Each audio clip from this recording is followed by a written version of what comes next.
समुद्री डाकू की जिंदगी सुनने में बहुत शानदार लगती है, जब तक आपको यह एहसास नहीं हो जाता कि खजाने का संदूक ज्यादातर खाली ही होता था। जहाज से मौत जैसी बदबू आती थी और आपकी रिटायरमेंट की योजना अक्सर एक रस्सी होती थी। फिल्मों में समुद्री डाकू असल में समुद्र के रॉक स्टार होते हैं। वे रम पीते हैं, तलवारें लहराते हैं, सोना गाड़ते हैं, आसमान की तरफ देखकर नाटकीय बातें चिल्लाते हैं और न जाने कैसे उनकी आंखों का आईलाइनर हमेशा एकदम सही लगा होता है।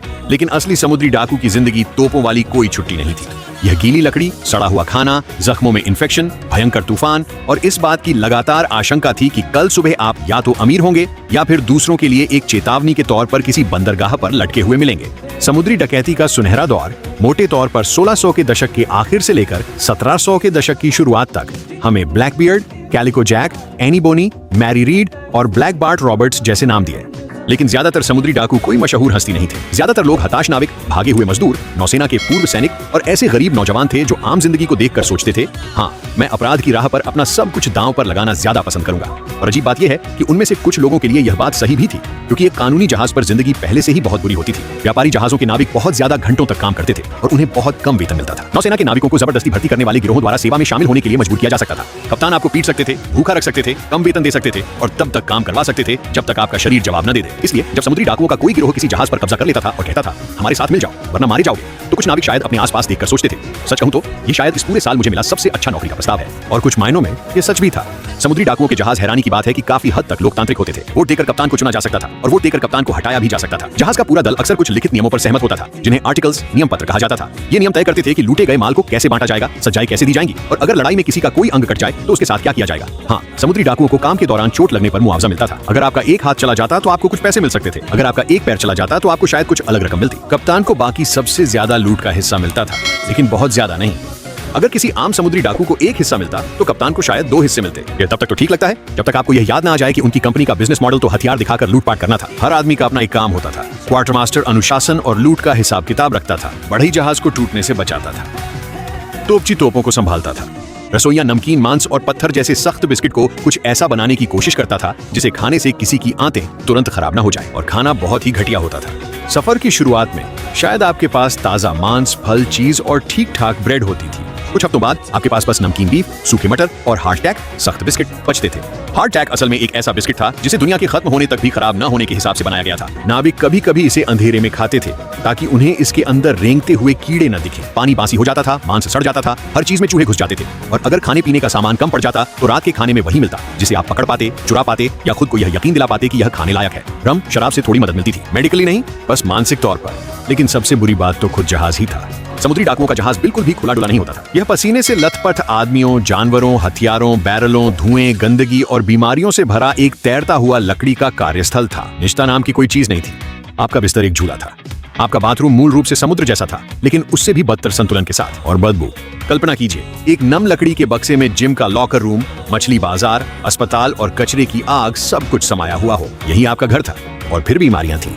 स्कर्वी से आपके मसूड़े सूज सकते थे, आपके दांत ढीले हो सकते थे और पुराने घाव फिर से खुल सकते थे। पेचिश पूरे दल को तबाह कर सकती थी। हर जगह संक्रमण फैला हुआ था क्योंकि सब कुछ गंदा, गीला और नुकीली धातु से भरा हुआ था। अगर आपको गंभीर चोट लग जाती तो जहाज का सर्जन मदद कर सकता था। अगर कोई सर्जन नहीं होता तो बढ़ई मदद के लिए आ सकता था, क्योंकि जाहिर तौर पर अगर आप लकड़ी काट सकते हैं तो आप पैर भी काट सकते हैं। कोई उचित बेहोशी की दवा नहीं थी। शायद रम, शायद दांतों से दबाने के लिए एक गंदा कपड़ा। समुद्री डाकुओं का जीवन आजादी थी, लेकिन यह आजादी गैंग्रीन के साथ थी। फिर युद्ध शुरू हुआ। समुद्री डाकू लड़ाई से ज्यादा डर को अहमियत देते थे। एक आदर्श समुद्री डाकू हमला वह था जिसमें शिकार तुरंत आत्मसमर्पण कर दे, इसीलिए प्रतिष्ठा मायने रखती थी। अगर किसी व्यापारी जहाज को एक भयानक झंडा, भारी हथियारों से लैस दल और ब्लैकबियर्ड जैसे नाम वाला कप्तान दिखाई देता तो वे शायद यह तय कर लेते कि उनका माल मानव टुकड़ों में बदलने लायक नहीं है। ब्लैकबियर्ड यह बात किसी और से बेहतर समझता था। कहा जाता है कि वह युद्ध के दौरान अपनी टोपी के नीचे या दाढ़ी में धीमी गति से जलने वाली बत्तियां रखता था, जिससे उसका चेहरा धुएं से घिर जाता था। क्या यह व्यावहारिक था? सच कहूं तो नहीं। क्या यह डरावना था? बिल्कुल। और डर ने समय बचाया, क्योंकि असली समुद्री लड़ाई बहुत ही भयानक होती थी। तोपें सिर्फ छोटे छोटे छेद ही नहीं करती थी, वे लकड़ी को उड़ते हुए चाकुओं में बदल देती थी। फिर बारी आती थी जहाज पर चढ़कर हमला करने की। धुआं, चीख पुकार, पिस्तौलें, तलवारें, कुल्हाड़ियां, खून, अफरा तफरी और हर कोई उस डेक पर फिसलने से बचने की कोशिश कर रहा होता था जो अचानक एक बुरे सपने में बदल गया था। लेकिन जीतने के बाद भी समुद्री डाकुओं के सामने एक समस्या होती थी। ज्यादातर खजाना असल में खजाना होता ही नहीं था। वे आमतौर पर चीनी, कपड़ा, तंबाकू, मसाले, दवाएं, औजार, शराब, हथियार और अगर किस्मत अच्छी हो तो सिक्के चुराते थे। सोने से भरा हुआ वह मशहूर संदूक मिलना बहुत ही दुर्लभ था। ज्यादातर समुद्री डाकुओं के पास गहनों की भरमार नहीं होती थी। वे तो बस माल चुराते थे और नेवी के पकड़ने से पहले उसे बेचने की कोशिश करते थे, और जब उन्हें उनका हिस्सा मिलता था तो कई समुद्री डाकू उस पैसे को तुरंत ही खर्च कर डालते थे। गरीब शहर खतरनाक और शोर शराबे वाले होते थे।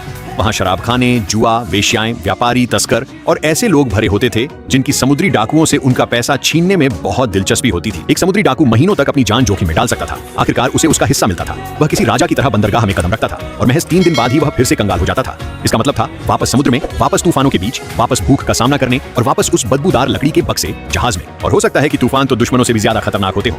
कोई भी कुछ कर पाता या कोई नाटक कर पाता, उससे पहले ही कोई जबरदस्त तूफान जहाज के मस्तूल तोड़ सकता था, पाल फाड़ सकता था, टेक को पानी से भर सकता था, जहाजों को तितर बितर कर सकता था और लोगों को डुबो सकता था। तूफान के साथ तलवारबाजी नहीं की जा सकती।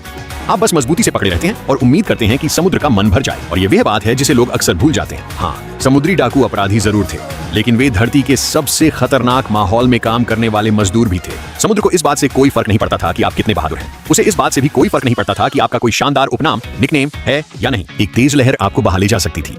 फिर भी समुद्री डाकुओं के दल की अपनी एक अनोखी संस्कृति थी। वे गाते थे, वे जुआ खेलते थे, वे बहस करते थे, वे सामान ठीक करते थे, वे हथियार साफ करते थे, वे लूटा हुआ माल आपस में बांटते थे, वे मतदान करते थे, वे आपस में चोरों को सजा देते थे। कुछ समुद्री डाकुओं के नियमों में जुआ खेलना प्रतिबंधित था, कुछ में जहाज पर महिलाओं को लाना प्रतिबंधित था, कुछ में एक निश्चित समय पर बत्तियां बंद करना अनिवार्य था, जो हास्यास्पद है क्योंकि जरा सोचिए, समुद्र के भगोड़े बनकर भी सोने के नियम हो। लेकिन अनुशासन जरूरी था।